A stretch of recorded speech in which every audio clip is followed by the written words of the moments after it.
welcome to the 5th Annual Guild of Music Supervisors State of Music in Media Conference. Welcome to the historic Ivar Theater. You guys are in for such a treat tonight. In the time that I'm Thomas Golubić, I'm the president of the Guild, at least for 15 days. Joel C. Iver taking over. I see John Houlihan, who's the president, is in the audience tonight. Of all the fun things that I've had a chance to do, this is going to be one of the really special ones. Daniel Lanois' work was tremendously influential to me when I was coming up. I was a huge fan of U2, and I kind of caught the Unforgettable Fire tour and followed them up and down the coast. And Daniel's influence on records by Bob Dylan, by U2, by Peter Gabriel, and obviously the work he's done with Brian Eno is just astonishing. His solo work is so beautiful and so special. And he is basically here with us tonight. We're going to do a quick Q&A, and then we're going to have a live music performance from Daniel and Heavy Sun. But I want to bring out our wonderful people. So thank you everyone for coming to the conference. It's been such a joy, and I'm so happy to see all of you. Thank you for coming. So let me first bring out, I'm going to mention Ivan Pavlovich is an old friend of mine. We've known each other for 20 years or so. He had a record label called Guidance Records that I, as a young DJ, was obsessed with and would constantly ask to get like promo copies, and he was always very generous and would send them, and I would play them endlessly. He is now the president of, or is it president of music, something like that, for Rockstar Games. He's responsible for some of the most amazing games on the planet. Let me bring out Ivan Pavlovich.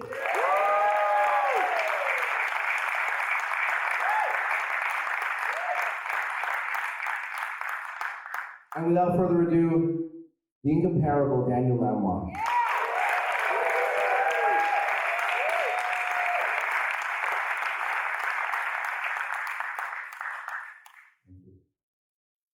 So I had the pleasure of having dinner with you guys last night, and one of the things I really loved about the experience was the rapport that you two have, and sort of genuine love and affection and ease that you have with each other. And I just want to start off with like, what was the first meeting between the two of you like? Can either of you guys feel that, like how that felt to meet for the first time and to start the relationship? Yes, I will. Ivan said, you start, and break the ice. I was already in Manhattan, presently, and a phone call had come in from Ivan to stop by the office and see whether they got shaken over there with the view of maybe getting involved in provide some music for the game, Red Dead Redemption. So that was it. We went over, we had a nice time. We hung out.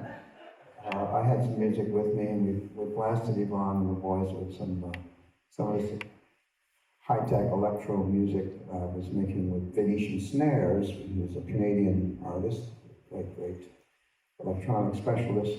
And so we played back some of that and a few other things, and it all seemed to kind of fit, you know.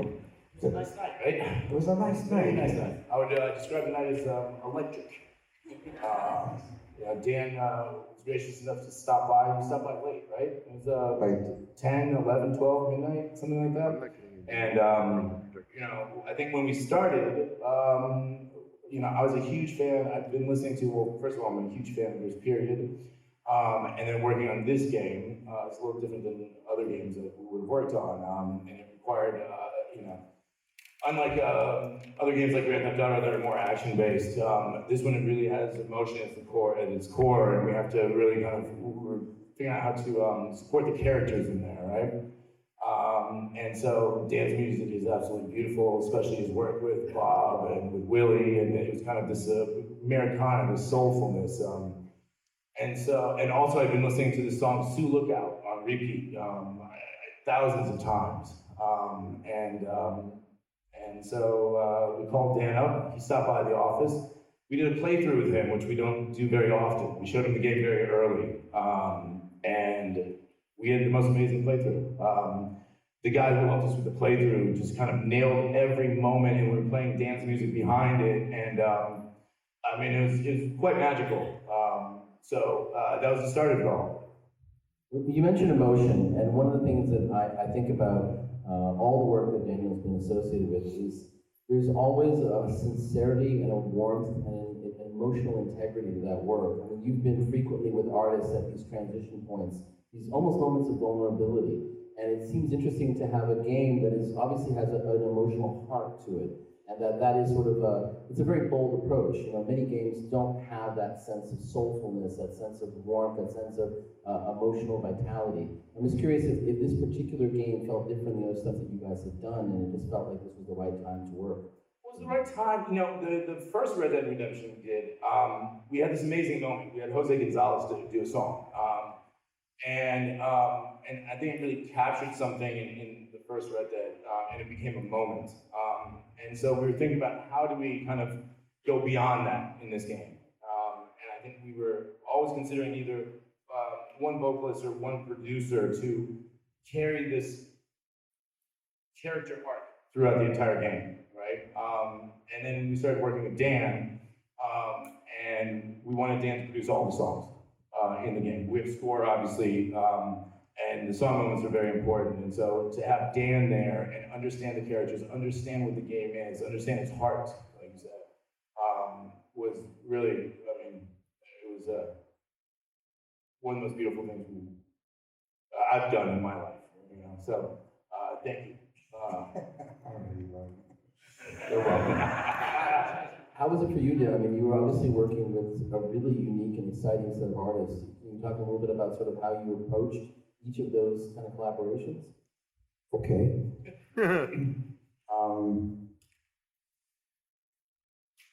Well, who did we work with? We worked with D'Angelo in New York. And then we went to, well, first we went, I'm not doing very well here.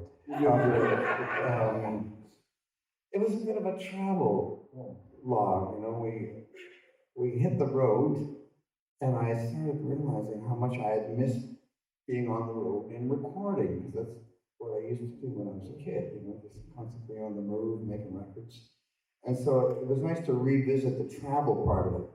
And I innocently suggested we go to New Orleans because there was a bit of a swampy aspect of the game. And I thought, well, if we go to the South, then we'll be able to capture the real essence of it. And Ivan loved that. And so we booked a studio down there, and I had a chance to hook up with Cyril Neville and a couple of the heads down there that I knew from back in the day, because I had a studio there for years. So it was really nice to be in the heat of that kind of talent, surrounded by great singers.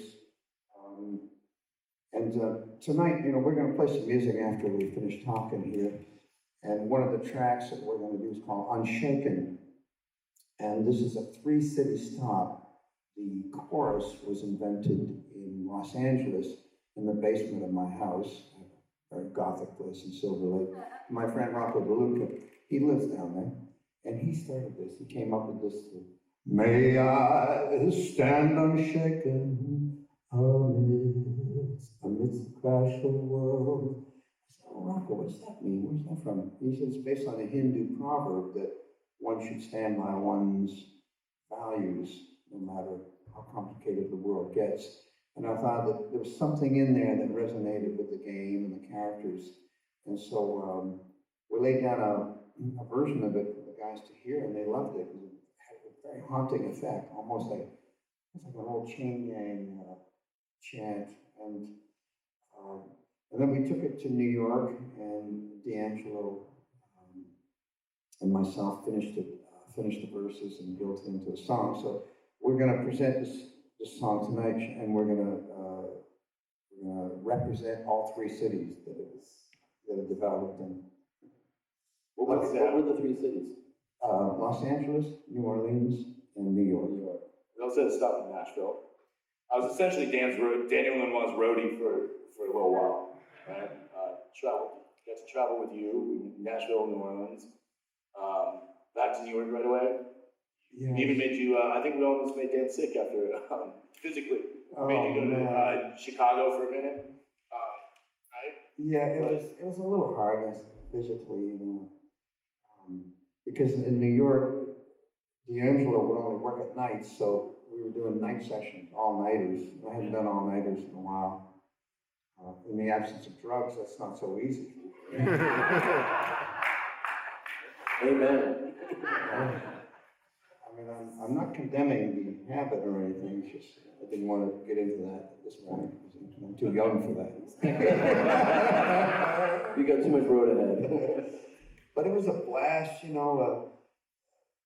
We were talking about it upstairs how, everybody's got skills and we're talented and, we're driven, we have goals, but you never know what the next band on the road might hold. So that there was a lot of rolling of the dice, and some things worked very well, some things didn't. We didn't cry over failures, but let's just drop that one and just move on to something else. So what happens with projects is they develop their own menu.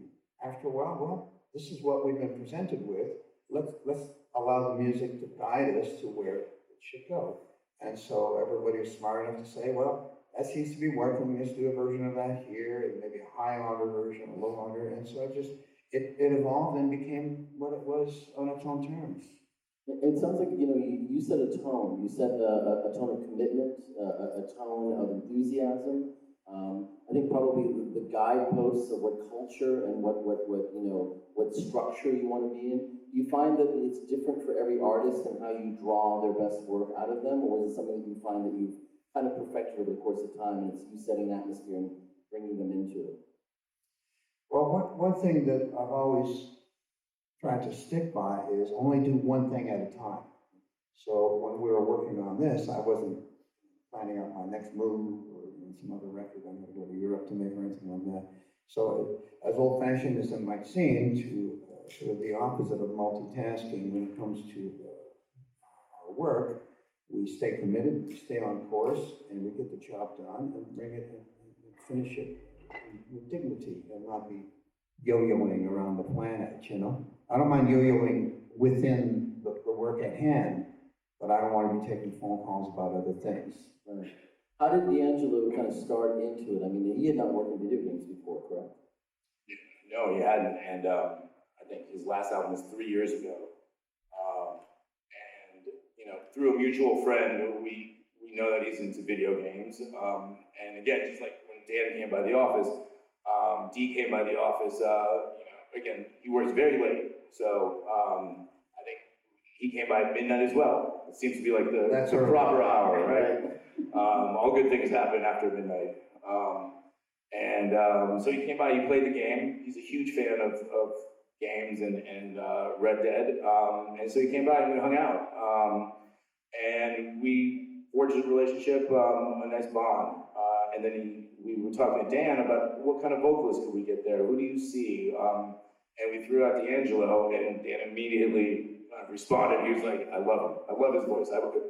Yes, let's do this, right? And then we had another hang in New York before they started recording. Again, after midnight. And the two of them got along famously. I mean, they just started talking, hanging out, and it was, we're playing the game together, and that's where it started. How did you, D'Angelo has, a gospel and spiritual background as well, and he, has what seems to be a very interesting, complicated, and deep relationship with his own spirituality. Did you guys discuss that at all as you guys were building things, or did that not really come into it? It did. We talked about how we grew up. And I knew that he had played organ in church, and I asked him about that. He said that he was a child organist and grew up in that environment. And I could hear it in his playing. The thing about church music, there are a lot of beautiful hymns, and so you can learn a lot about harmonic structure and melody. And so I came up church as well, I sang in the choir and all that, and I served at the altar. And Catholics out there, they know what I'm talking about, serving at the altar. And I liked it, everybody wearing gowns, drinking wine in the back. It's the sinner component is always a nice little elegant sidestep. So I had a nickname for D. I called him Churchman. Oh, and nice. He was cool with that. But we built a very, I'll give you the nutshell. We talked about the inception of it being from Los Angeles, the Hindu proverb. We did a chant version in New Orleans, and when we went to New York, we were meant to go after another track altogether, the 6/8, a rock track, a really great one that Ivan and I loved, and Dee loved it as well. But after a couple of nights working on it, he took me aside and says, "It's not really happening." I said, "Dee, don't worry, we're here to have a good time. No regret here." So I said, "Give me a day to come up with another track." And I had this really nice track in my back pocket. It was a Brian Blade drum groove that I always loved, and Cyril Neville overdubbed some percussion on it. So I had that. It's sort of a boom, dum, dum, dum, dum, dum, that kind of vibe. And so the Unshaken Chorus that was started by my friend Robert Baruca, you'll meet him, he'll be on the stage with us tonight. I took that to New York and I played it for D'Angelo on top of this groove that I just spoke of. And he loved it. He said, "Okay, this is it. There it is. Let's cut it."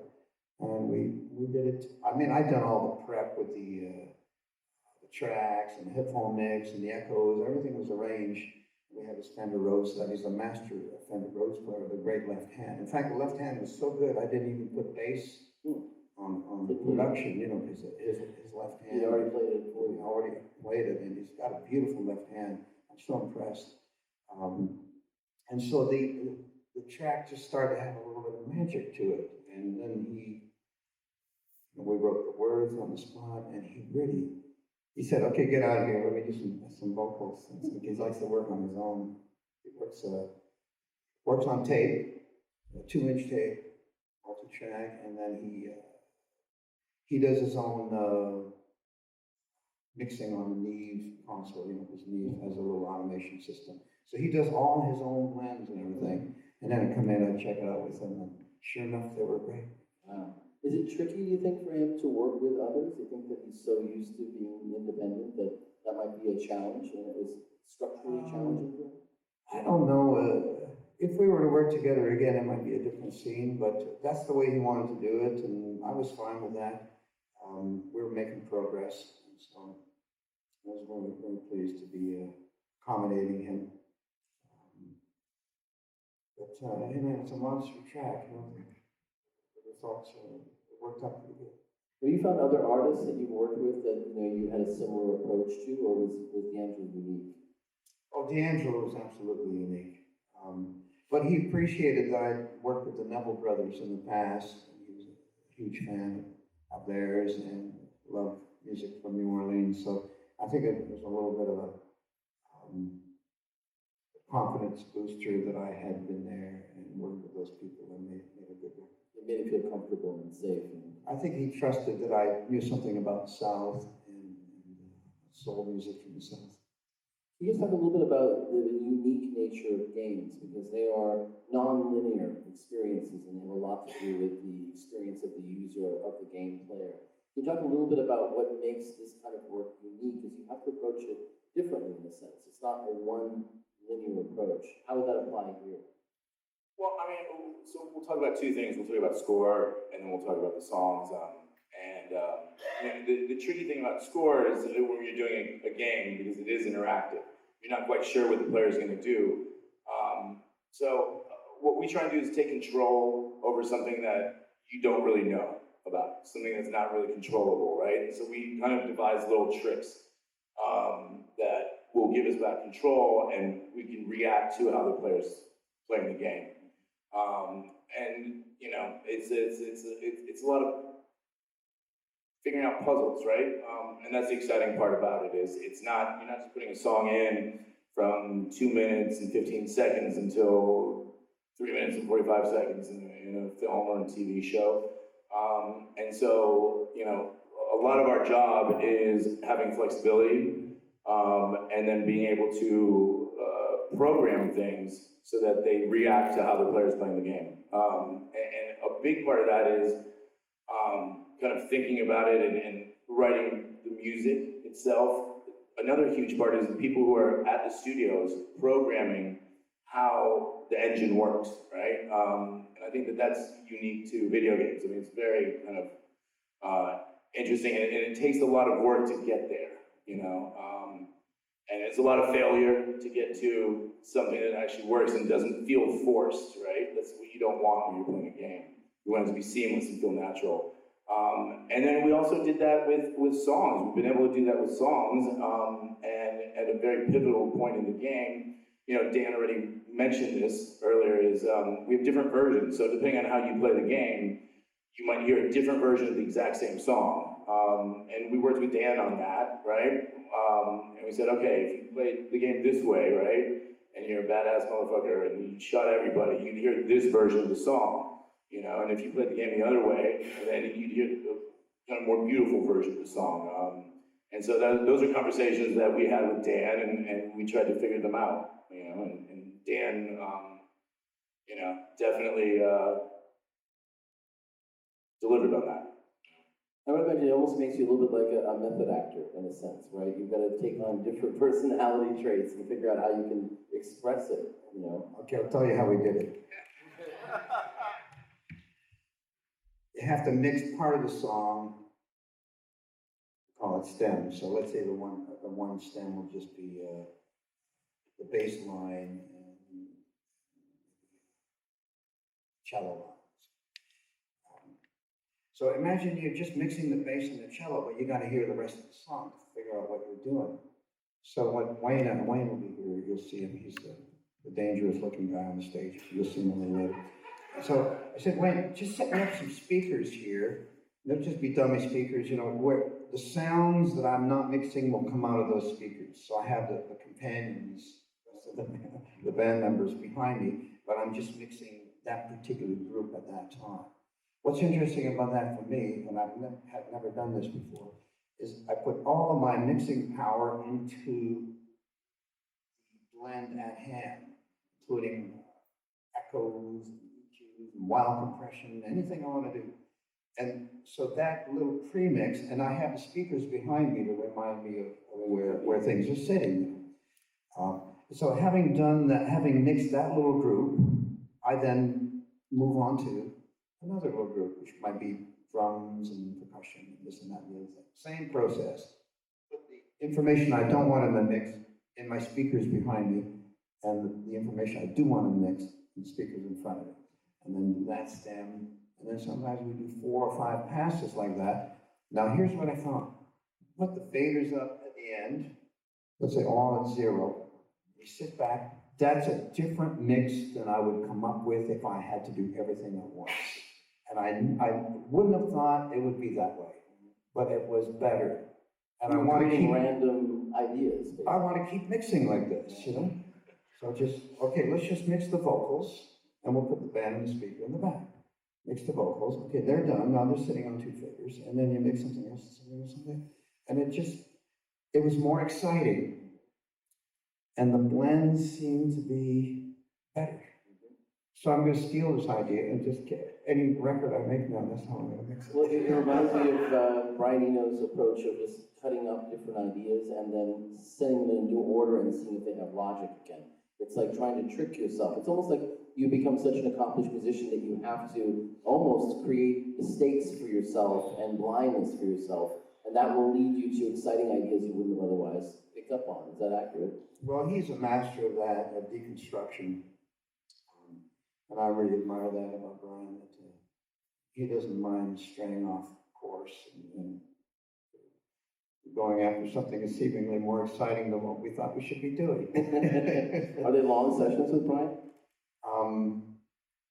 No, the sessions with Eno go pretty quick. We're really good at playing together because he's a great player. You know? We come up with sounds real quick, real fast, and in a matter of 20 minutes, we got something coming out of the speakers that sounds pretty good. I mean, it reminds me a little bit, like, I think about the work, you know, I think about Deep Blue Day, which was used in Train Spotting, and the idea is that was originally done for the Apollo project, right? That's right. Were you guys working with visuals when you were writing that music? We had visuals, we had the NASA footage to look at in the studio. It was very beautiful footage.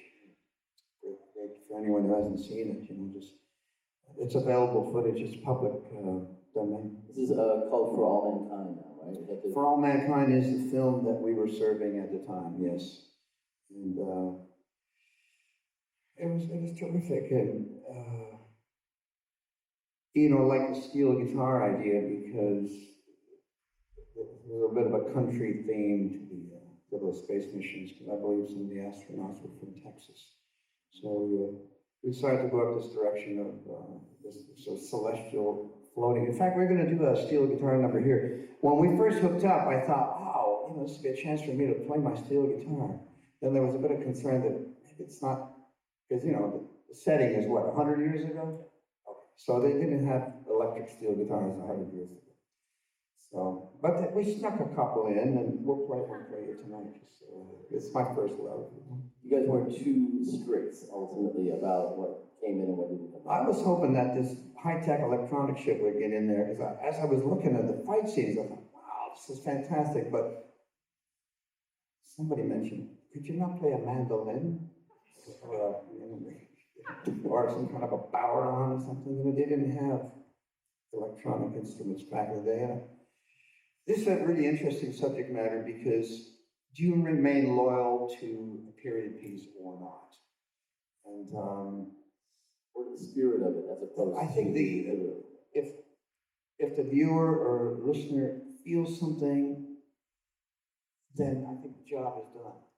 And you know, I've seen films where, you know, I've heard instruments that didn't seem to belong to the era. And then, you know, Django, that film Django had that, you know, hip hop, dangerous sounding, you know, city music in a period piece.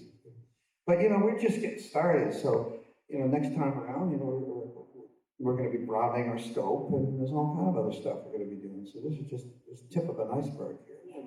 We're working together for about 3 years, right? From when we first started and where we ended up, and I think there was some score stuff that we were doing at one point that it was beautiful. I mean, I listened to it, still listen to it all the time. It just didn't fit the world as much as, you know, it was a little bit too modern at the time. You know, there's the Swamp Things that we did, Dan. I think there's a lot of tourists in there. And it sounded amazing. It was rich, it was full, it was beautiful. You actually felt exactly what, you know, you wanted to feel. But for the overall tone of the game, it was a little bit modern. So we experimented a lot over the years. And we ended up pulling back, and it was great. It was a learning process for all of us. How have people responded? Have you had people who never played games before, who know your work, and have they commented to you about how the experience was for them listening to it? Have you been surprised at how people have responded to it? I've been surprised. I get calls from my friends' kids saying, wow, you're doing something good now, Lanois. Okay, we got 5 minutes. Is that what that says? Yeah, there you go. Do we want to do some questions from the audience? Oh, questions from the audience would be good. All right. Who feels bold and wants to have a question for the audience? Mr. John Mulan. Daniel, you've worked a lot in the record industry solely in its own universe. You've had your Hollywood and your movie forays. What's your takeaway from the culture of video games, aside from Ivan, who looks like your drummer? Like the whole culture in general. How do you like working in it? Well, I've always liked street culture. I like skateboard culture. I don't skateboard. I like roller skates, surfing, all that. And I see the game world as technologically driven as it might be. There's something, it's got some street in it. And I appreciate that. And for us to reach ears that we wouldn't be able to reach otherwise is fascinating to me. And then it's awfully arrogant to think that the old model of making an album, putting it out and reaching ears, it doesn't really work that well anymore, you know? Maybe the select top 10 artists do, but everyone else, you know, what are you gonna make an album and sell 10,000 copies? It's not good. So, how many ears are we gonna reach? That song, it wasn't even released, you know, That's the Way It Is, it's called. I think it reached 10 million people, and it's up to 20 million now. And did I ever do that before? No, even those big U2 hits probably didn't reach that many ears. You know? You're now a pop star. So I'm gonna go for some plastic surgery, and I'm gonna get those red leather pants this time next year. I see a snakeskin suit coming up. Thank you. Your old one? Oh yeah, exactly. I think I gotta slim down a little bit, but I'll see if I can share one. Other questions in the audience? You guys are so shy. Could be almost about anything. There we go. Hi, Daniel. I was wondering about your recording process. Has it evolved? It's just the way everything is done digitally, of course. Do you like to maintain some kind of purity in the way you record, in the way you used to do things, or have you evolved in a different way in terms of your process for recording and making songs? There's very little that has changed with my approach in regards to miking instruments, you know. As you can see, my amp's got a pillow in front of it with a 57 in the speakers, so it's not very mysterious. I don't use any pedals. I'm the only guitar player in the world that doesn't use pedals. But, you know, our sources have not changed that much. And I've always had a preference to only having a few processing boxes, maybe 3 or 4 effects, but I get good at working them. So I don't constantly look for endless options. I just try and get really good with the few that I like. So that part of it hasn't changed much. We've moved off of tape, unfortunately. I still like tape, but we do a lot of multi-track copies. And the digital system is really good for that, so we could quickly make a copy. That used to be a whole rigmarole, wheeling in another machine and make it sound a little different than the original. You cut them together and bass drum sounds funny and all this. So I like the fact that things are really fast in the digital, but the thing that I miss, my sources, let's see, my source 24 tracks are over here and my processing. Sometimes I'll come up with a really good processing and I want to print it on the multi-track. But if you print that, let's say drums, that second print will be out of sync with the first because there's latency in the digital transfer system. Well, you know, if you got to go to analog and back to digital, you get an built-in delay. So I have to find a way of delaying my original so that, you know, I don't screw up my sound and things are out of phase. But that's the only drawback that I've seen in digital. But hey, man, we don't throw away our old lenses. We still have our favorite mics and Pultecs and compressors and all that. We still have all that stuff. Any other questions, or should we hear some music? Yes, we have one over there.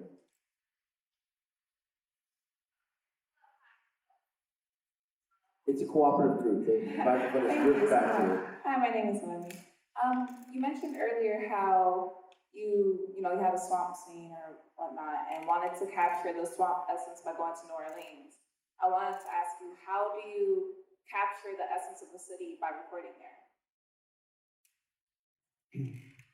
Well, people have a lot to do with it. As I said earlier, I had already been there. I had a studio there for 15 years. And so I was pretty hooked into the scene down there. I knew a lot of great players and singers. I made a record with the Neville Brothers.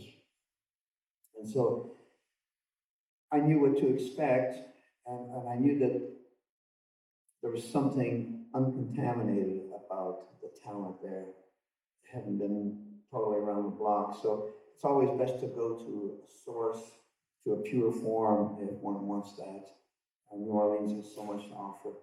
It did then and still has all that now. Beautiful people down there and music coming out of houses. Where I grew up in Canada, with music lessons, you never heard somebody blowing a trumpet on the front porch, you know.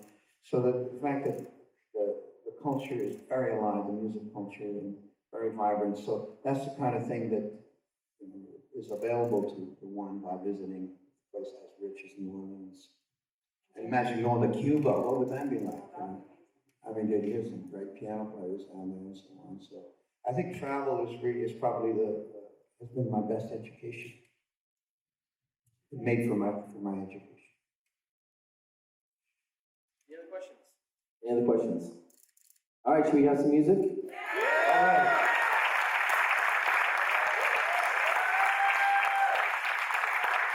And you touched on devotion and all that kind of stuff. Those are the most vital ingredients: commitment, devotion, and just honesty, and just telling it like it is, and trying to make a masterpiece if you can. So should we play? You made so many. Here's another one.